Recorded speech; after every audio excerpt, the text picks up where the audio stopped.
Chapter 27 of Treasure Island. Treasure Island by Robert Louis Stevenson. Chapter 27. Pieces of Eight. Owing to the cant of the vessel, the masts hung far out over the water, and from my perch on the crosstrees I had nothing below me but the surface of the bay. Hans, who was not so far up, was in consequence nearer to the ship, and fell between me and the bulwarks. He rose once to the surface in a lather of foam and blood, and then sank again for good. As the water settled, I could see him lying huddled together on the clean, bright sand in the shadow of the vessel's sides. A fish or two whipped past his body. Sometimes, by the quivering of the water, he appeared to move a little, as if he were trying to rise. But he was dead enough, for all that, being both shot and drowned, and was food for fish, in the very place where he had designed my slaughter. I was no sooner certain of this than I began to feel sick, faint, and terrified. The hot blood was running over my back and chest. The dirk, where it had pinned my shoulder to the mast, seemed to burn like a hot iron. Yet it was not so much these real sufferings that distressed me, for these, it seemed to me, I could bear without a murmur. It was the horror I had upon my mind of falling from the crosstrees into that still green water beside the body of the coxswain. I clung with both hands till my nails ached, and I shut my eyes as if to cover up the peril. Gradually my mind came back again, my pulses quieted down to a more natural time, and I was once more in possession of myself. It was my first thought to pluck forth the dirk, but either it stuck too hard or my nerve failed me, and I desisted with a violent shudder. Oddly enough, that very shudder did the business. The knife, in fact, had come the nearest in the world to missing me altogether. It held me by a mere pinch of skin, and this the shudder tore away. The blood ran down the faster, to be sure, but I was my own master again, and only tacked to the mast by my coat and shirt. These last I broke through with a sudden jerk, and then regained the deck by the starboard shrouds. For nothing in the world would I have again ventured, shaken as I was, upon the overhanging port shrouds from which Israel had so lately fallen. I went below and did what I could for my wound. It pained me a good deal and still bled freely, but it was neither deep nor dangerous, nor did it greatly gall me when I used my arm. Then I looked around me, and as the ship was now, in a sense, my own, I began to think of clearing it from its last passenger, the dead man O'Brien. He had pitched, as I have said, against the bulwarks, where he lay like some horrible, ungainly sort of puppet. Life-size, indeed, but how different from life's color or life's comeliness. In that position I could easily have my way with him, and as the habit of tragical adventures had worn off almost all my terror for the dead, I took him by the waist as if he had been a sack of bran, and with one good heave, tumbled him overboard. He went in with a sounding plunge, the red cap came off and remained floating on the surface, and as soon as the splash subsided, I could see him and Israel lying side by side, both wavering with the tremulous movement of the water. O'Brien, though still quite a young man, was very bald. There he lay, with that bald head across the knees of the man who had killed him, and the quick fishes steering to and fro over both. I was now alone upon the ship. The tide had just turned. The sun was within so few degrees of setting that already the shadow of the pines upon the western shore began to reach right across the anchorage and fall in patterns on the deck. The evening breeze had sprung up, and though it was well warded off by the hill with the two peaks upon the east, the cordage had begun to sing a little softly to itself and the idle sails to rattle to and fro. I began to see a danger to the ship. The jibs I speedily doused and brought tumbling to the deck, but the mainsail was a harder matter. Of course, when the schooner canted over, the boom had swung outboard, and the cap of it and a foot or two of sail hung even under water.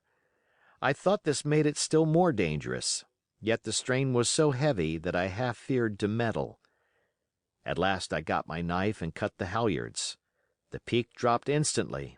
A great belly of loose canvas floated broad upon the water, and since, pull as I liked, I could not budge the downhaul, that was the extent of what I could accomplish. For the rest, the Hispaniola must trust to luck, like myself. By this time the whole anchorage had fallen into shadow, the last rays, I remember, falling through a glade of the wood and shining bright as jewels on the flowery mantle of the wreck.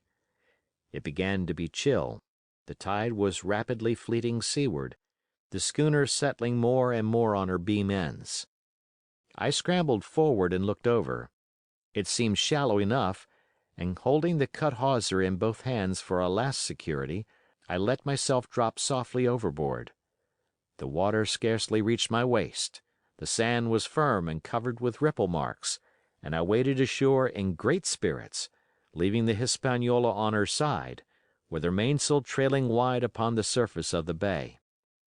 About the same time, the sun went fairly down and the breeze whistled low in the dusk among the tossing pines. At least and at last I was off the sea, nor had I returned thence empty-handed. There lay the schooner, clear at last from buccaneers and ready for our own men to board and get to sea again. I had nothing nearer my fancy than to get home to the stockade and boast of my achievements. Possibly I might be blamed a bit for my truantry, but the recapture of the Hispaniola was a clenching answer, and I hoped that even Captain Smollett would confess I had not lost my time. So thinking, and in famous spirits, I began to set my face homeward for the blockhouse and my companions. I remembered that the most easterly of the rivers which drain into Captain Kidd's anchorage ran from the two-peaked hill upon my left, and I bent my course in that direction, that I might pass the stream while it was small.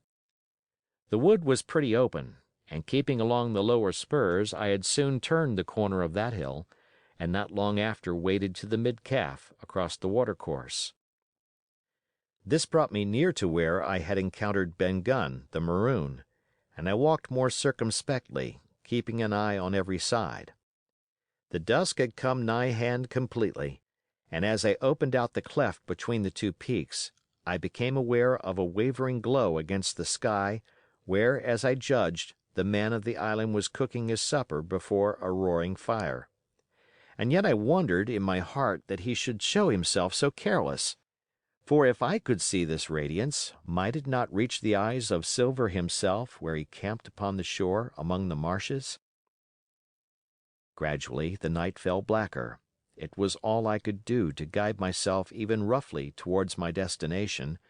The double hill behind me and the spyglass on my right hand loomed faint and fainter. The stars were few and pale, and in the low ground where I wandered, I kept tripping among bushes and rolling into sandy pits. Suddenly a kind of brightness fell about me. I looked up. A pale glimmer of moonbeams had alighted on the summit of the spyglass, and soon after I saw something broad and silvery moving low down behind the trees, and knew the moon had risen. With this to help me, I passed rapidly over what remained to me of my journey, and sometimes walking, sometimes running, impatiently drew near to the stockade. Yet, as I began to thread the grove that lies before it, I was not so thoughtless but that I slacked my pace and went a trifle warily. It would have been a poor end of my adventures to get shot down by my own party in mistake.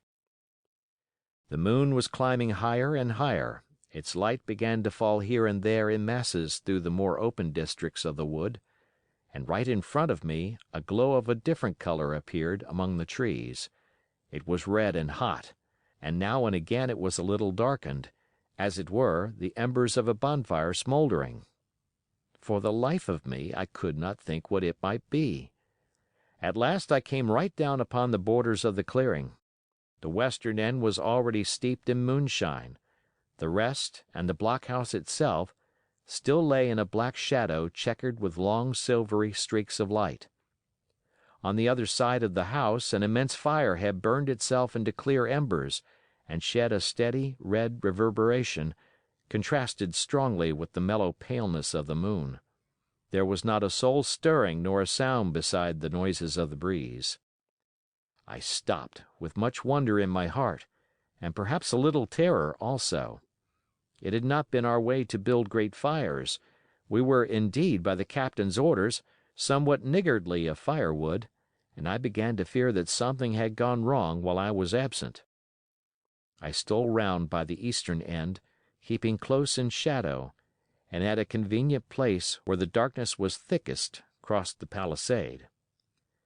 To make assurance surer, I got upon my hands and knees and crawled, without a sound, towards the corner of the house. As I drew nearer, my heart was suddenly and greatly lightened. It was not a pleasant noise in itself, and I have often complained of it at other times, but just then it was like music to hear my friends snoring together so loud and peaceful in their sleep. The sea cry of the watch, that beautiful "All's well," never fell more reassuringly on my ear. In the meantime, there was no doubt of one thing: they kept an infamous bad watch. If it had been Silver and his lads that were now creeping in on them, not a soul would have seen daybreak. That was what it was, thought I, to have the captain wounded, and again I blamed myself sharply for leaving them in that danger with so few to mount guard. By this time I had got to the door and stood up. All was dark within, so that I could distinguish nothing by the eye. As for sounds, there was the steady drone of the snorers and a small occasional noise, a flickering or pecking, that I could in no way account for. With my arms before me, I walked steadily in. I should lie down in my own place, I thought with a silent chuckle, and enjoy their faces when they found me in the morning. My foot struck something yielding. It was a sleeper's leg, and he turned and groaned, but without awaking. And then, all of a sudden, a shrill voice broke forth out of the darkness. "Pieces of 8! Pieces of 8! Pieces of 8! Pieces of 8! Pieces of 8!" and so forth, without pause or change, like the clacking of a tiny mill. Silver's green parrot, Captain Flint! It was she whom I had heard pecking at a piece of bark. It was she, keeping better watch than any human being, who thus announced my arrival with her wearisome refrain. I had no time left me to recover. At the sharp clipping tone of the parrot, the sleepers awoke and sprang up, and with a mighty oath the voice of Silver cried, "Who goes?" I turned to run, struck violently against one person, recoiled, and ran full into the arms of a second, who for his part closed upon and held me tight. "Bring a torch, Dick," said Silver when my capture was thus assured, and one of the men left the log house and presently returned with a lighted brand. End of chapter.